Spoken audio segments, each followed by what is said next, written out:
I'm Ashlyn. And I'm Zach. And we're traveling A to Z. This week we're in New Mexico. We're heading to the northeast side of New Mexico to go to Clayton Lake State Park to go look at dinosaur footprints. We made it to Clayton, small little town in the middle of nowhere, northeast New Mexico, kind of on the Oklahoma, New Mexico, Texas border.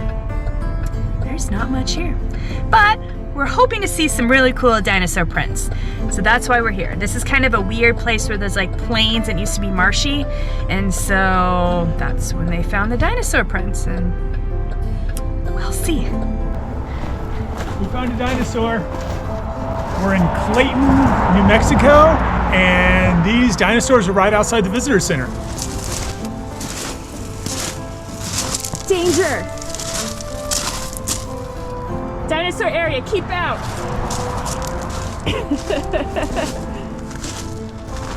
Come see my friends and footprints in Clayton Lake State Park, only 13 miles north of here. Aww. Some of North America's finest dinosaur footprints.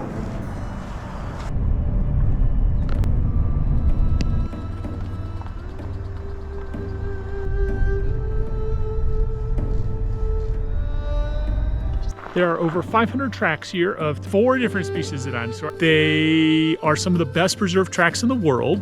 And apparently from the prints, you can tell how fast they were walking, if they were walking in groups, how heavy they were, that they used their tails for balance, all kinds of cool stuff like that.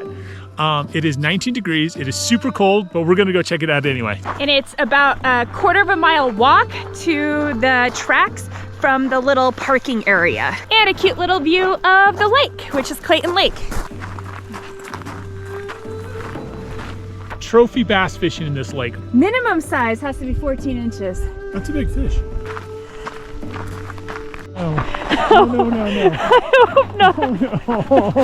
We're really hoping the dinosaur footprints are covered in snow, because we'd be really, really sad.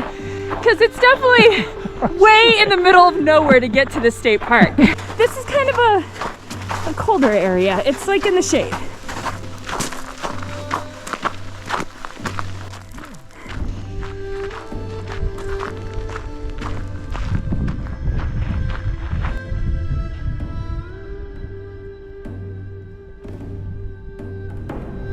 So there are 4 different dinosaur species found here.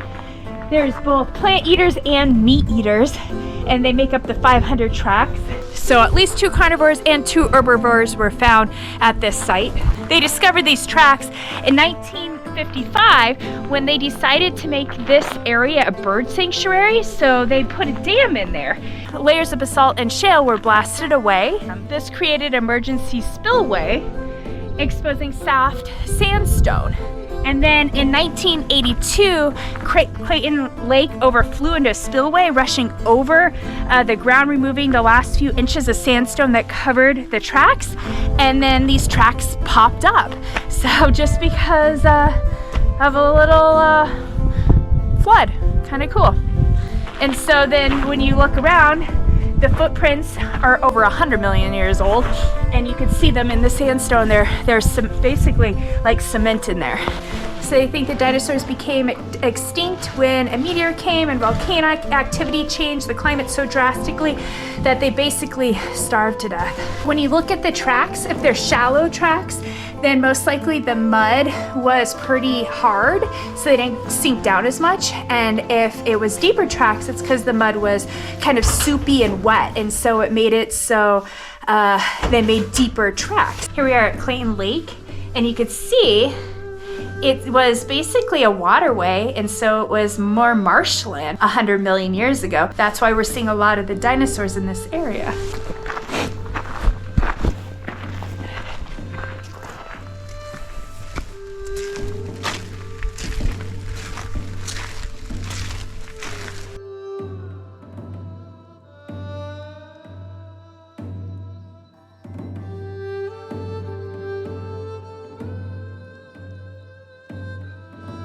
They have a nice little walkway that goes around the whole area where the footprints are, and they have explanations as you go around, and then they kind of show you what you're looking at, because to me some of them just look like holes, but it's cool.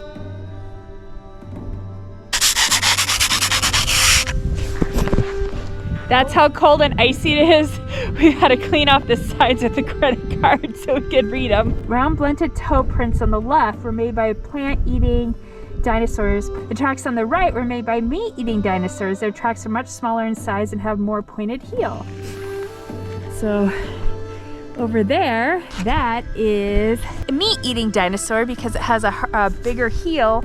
And over here, behind me, with the four toes, are the plant eaters. It's hard to see how big they are. Look at my foot. Huge prints. 3-toed prints right here. They say that's from an Acrocanthosaurus.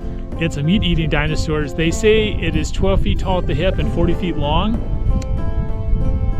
I think they're wrong because the tracks are only like 3 feet apart, and if I was 12 feet tall at the hip and I was taking a step, it would not be 3 feet apart. It'd be way bigger than that. But either way, it's still really big. You could see where they walked. You could see 1, 2, 1, 2, 1, 2. It's really cool. Since there's so many, they're thinking they might have traveled in herds, which is kind of neat.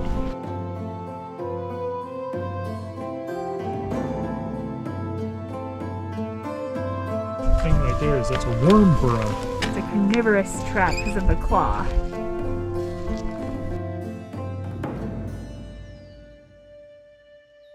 A large track you see is likely a carnivorous dinosaur stepping in very soft sand, sinking deep enough to create an impression in its fourth claw. It's a curved groove between the tracks is a tail print. Tail impressions are rare because dinosaurs usually carry their tails upright. The tail print appears near the end of the 8-track sequence where presumably the dinosaur slipped and drops its tail to keep balance. Oh yeah, that is a good footprint, filled with ice. This is from an ancient sea. The cracks were made 100 million years ago when the area was the shore of the ancient ocean. They are what is left a dried mud puddle, one that was protected by sand and covered by layers of rock.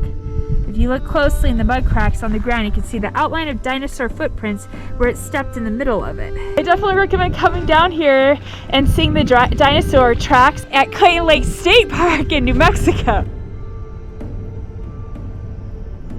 We left Clayton Lake and we are on our way to Roswell to go see all the aliens.